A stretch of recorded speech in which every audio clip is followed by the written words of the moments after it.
Muy buenas tardes, licenciada. En mi persona, Alexis Huertas, estamos en presencia con el profe Javier Yumikinga, entrenador de físico-culturismo y levantamiento de potencias. Agradezco su presencia y su tiempo para esta entrevista. Muchísimas gracias a usted, mi estimado compañero. Ya, como ya sabemos, voy a hacer una serie de preguntas relacionadas con el tema de la ley del deporte de este año. La primera pregunta sería: ¿cómo define usted su rol como entrenador dentro del proceso de formación y competencia de sus deportistas?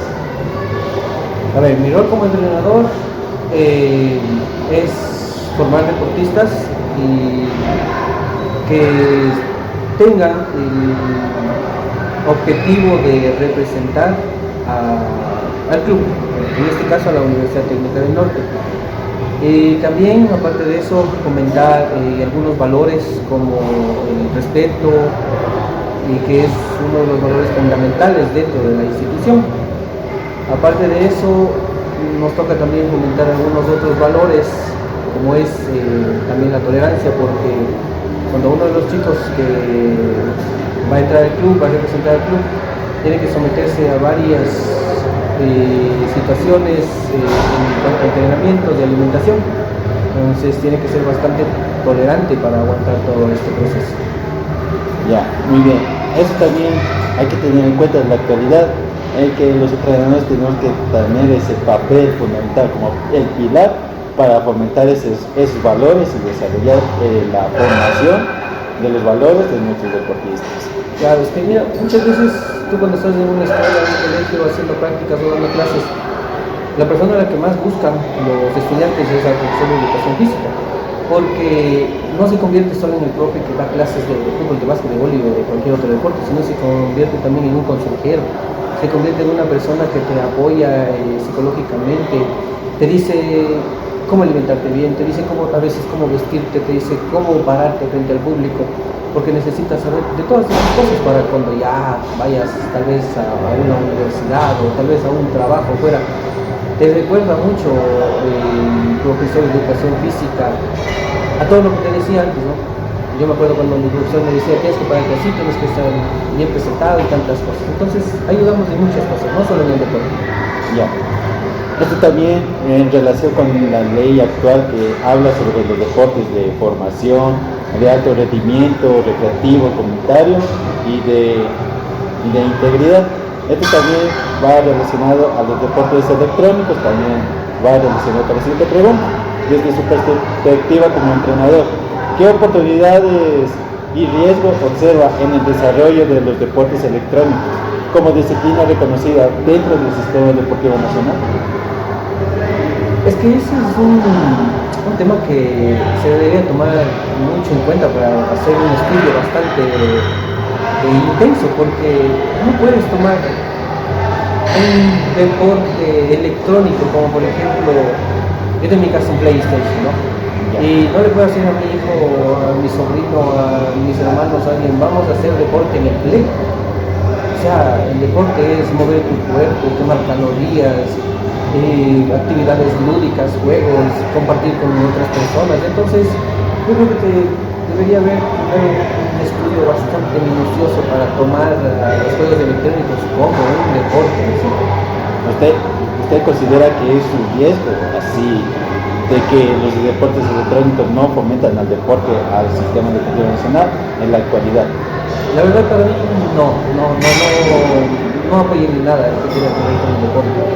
Porque ya te digo, mira, te conviertes en una persona sedentaria que pasa frente a una pantalla y lo único que hace es mover tus dedos.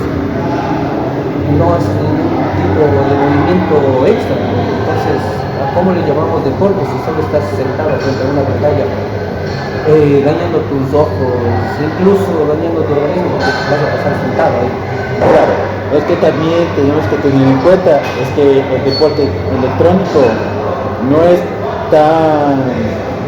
de tal impacto a nivel nacional, porque como usted dice, es que fomenta el sedentarismo y las dificultades de salud, como la pérdida de visión, también fomenta solo que tenga sobrepeso en los jóvenes así que juegan diariamente sentados en frente de una pantalla. Eso también es un riesgo que hay que considerar por la afectación de la salud. Claro, es que sí se ha visto, que muchas veces tú ves en las noticias de cómo el sedentarismo está ganando bastante en los muchachitos que se dedican a eso de los juegos electrónicos. Yo mismo tengo conocidos ahí donde yo vivo, el dueño del local de los juegos electrónicos, que es bastante sedentario. Hay muchas veces que ya necesitan una razón para poder pararse. Y lo peor es que es mucho menor que yo. Ya. Ok. En este artículo 43 del Deporte Nacional del actual se menciona lo siguiente y yo quiero que me dé su opinión acerca de esto. ¿Cuáles considera usted que son los derechos fundamentales más críticos que el Estado y las federaciones deben garantizar de forma prioritaria en los deportistas? Mira, el deporte es uno de los derechos fundamentales para todos, ¿sí? Lo que deberían las federaciones, las organizaciones deportivas, fundamentalmente es cuidar la salud del deportista. Muchas veces hay algunos deportistas que van, supongamos lo de combate, no van, sufres alguna lesión y la federación deportiva solo se hace cargo de cierta partecita y el deportista tiene que hacerse cargo de la otra parte. Entonces, lo que yo creo que deberían hacerse cargo, hacerse responsable fundamentalmente es sobre la salud del deportista. Así. Todo lo que tiene que ver con su salud psicológica, tiene que ver con su salud dentro de él, fuera de él. Entonces, yo creo que es fundamental la salud de ellos. Ya, esto también, ¿qué más, aparte del derecho fundamental de la salud, qué más derecho podríamos priorizar para nuestros deportistas que puedan tener esa libertad de hacer el deporte? ¿Qué derechos más? Derecho a espacios libres de uso, como por ejemplo se ha visto en algunos lados que las canchas de uso múltiple ya están echadas llave, ya no te dejan entrar como antes te dejaban entrar. Entonces el derecho a la libre circulación por las canchas, el derecho a practicar el deporte que ellos quieran. No puedes obligar tú a un deportista a ver, si es que por ahí alguien dice tú quieres ser futbolista y él no quiere, entonces el derecho a escoger, así como nos dejan escoger a una educación hacia un deporte que a uno nos guste, el derecho a probarnos como deportistas, porque hay veces que solo porque le ven así de bajos recursos creen que no es un buen deportista, entonces nos dejan excluido la inclusión de cualquier tipo de persona, ¿no? El deporte que a esa persona le gusta. Ya. Esto, como usted dice, es su opinión sobre estos derechos, que debe tener la prioridad de las federaciones y el Estado. Este que dice el espacio abierto a parques así recreativos, que todas las personas puedan ir a realizar actividad física. Y también la inclusión, no todo tiene que dejarse a un lado y excluir a los demás. Y es incluir también a todos y practicar el deporte. Como usted ha dicho sobre las lesiones, la siguiente pregunta se basa en lo siguiente.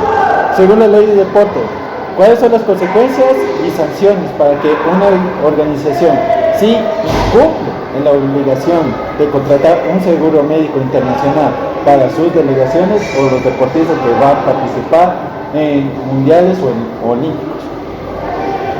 Pues con eso de la contratación de seguros y tanta cosa, eso ya es muy aparte de cómo estén llevando cada una de las federaciones la organización en cuanto a llevar deportistas a otros países, a otras provincias, no sé. Eso ya depende muchísimo de la organización, de cómo se esté manejando dentro de esa organización, lo que tiene que ver con el estado financiero, si es que hay o no hay recursos. Entonces eso ya depende muchísimo de cada organización, diría yo, ¿no? Ahí no podría darte una idea centrada en cómo ellos deberían manejar esto de la adquisición de algún seguro, porque mira, hay seguros en los que tú pagas durante todo un año o más y no te cubres totalmente. En cambio hay seguros en los que vas pagando no tanto tiempo, pero te cubren totalmente cualquier accidente o cualquier lesión que tengas. Entonces ya yo te digo que eso depende más de la organización de cada federación. Ya, eso también teniendo en cuenta, como usted dice, los seguros médicos no se dependen mucho de qué contratados o qué recursos tenemos que tener en cuenta. Aún así, ¿usted cree que si incumple puede haber sanciones así legales o puede llegar en casos extremos a un juicio que no se apliquen a estos seguros médicos a nuestros deportistas? Verás, si es que en la ley de deporte te dice tienes que contratar tal seguro con tales beneficios para los deportistas y alguna federación incumple en lo que tiene que ver con todo lo que le da el seguro, de ley que te va a caer alguna sanción, te va a caer un visto bueno, un llamado de atención. Entonces, si es que incumples algo, como por ejemplo en un trabajo, ¿no? Tú estás trabajando, te dicen esto tiene que realizar de tal manera, y tú realizas de tal manera, entonces te va a caer una sanción, te va a caer un llamado de atención o cualquier otra cosa. Ya, eso es su opinión sobre las sanciones que una federación incumple en contratar a un seguro médico. Entonces, la siguiente pregunta también se basa en lo siguiente, relacionado al seguro médico. ¿Cuál es el enlace de la cobertura del seguro médico obligatorio y quiénes deben financiarlo de forma prioritaria? O sea, a quiénes tiene que priorizar este seguro médico para que puedan enlazarse a la cobertura obligatoria de esta seguridad. Verás, en todo lado hay personas que escogen sus preferidos, ¿no? Como por ejemplo, digamos que en la Federación de Cultura de aquí de Imbabura hay un deportista de alto rendimiento, pero no sea tan acogido por la dirigencia del deporte aquí, y solo le den una partecita del seguro que tiene que gastar para algún tipo de accidente.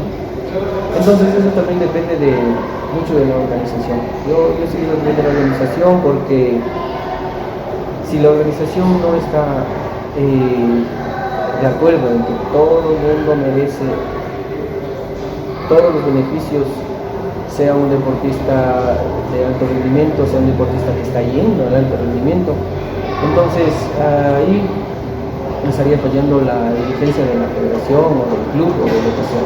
Porque para mí, en mi parte, desde mi persona, yo creo que todos merecen ser tratados por igual. No debe haber exclusión de ninguna persona, todo el mundo se debe gastar lo necesario en, si sea un deportista que va recién al rendimiento o un deportista que ya está en el alto rendimiento. Ya, como usted dice que también tiene que ser beneficiario de esto, pero desde mi opinión y de su opinión, el Estado tiene que garantizar y priorizar este seguro médico a nuestros deportistas que participen en competencias internacionales y mundialistas. Sí, deben priorizar, es que es un derecho que debe priorizar el bienestar del deportista durante los entrenamientos, cuando ya esté en la competencia y después de la competencia. Entonces debe priorizar la salud íntegra del deportista en todo sentido. Ya, esto también, el seguro médico para nosotros también puede ser beneficioso para nosotros los entrenadores. Depende si es que el entrenador ya está también vinculado al seguro médico, porque no puedo decir yo, a ver, mis 10 deportistas tienen seguro médico y si a mí me pasa algo voy a agarrar de un deportista para yo hacerme atender. No, eso ya depende. Si es que el entrenador también está asegurado, los beneficios también tienen que ser para el entrenador. Ya con esto es la entrevista. Gracias a su intervención sobre esta entrevista acerca de la nueva ley establecida en este año de la ley del deporte. Agradezco mucho su paciencia y su intervención a realizar esta entrevista. Le agradezco mucho por su paciencia y tiempo. Muchísimas gracias. Muchas gracias. Un gusto.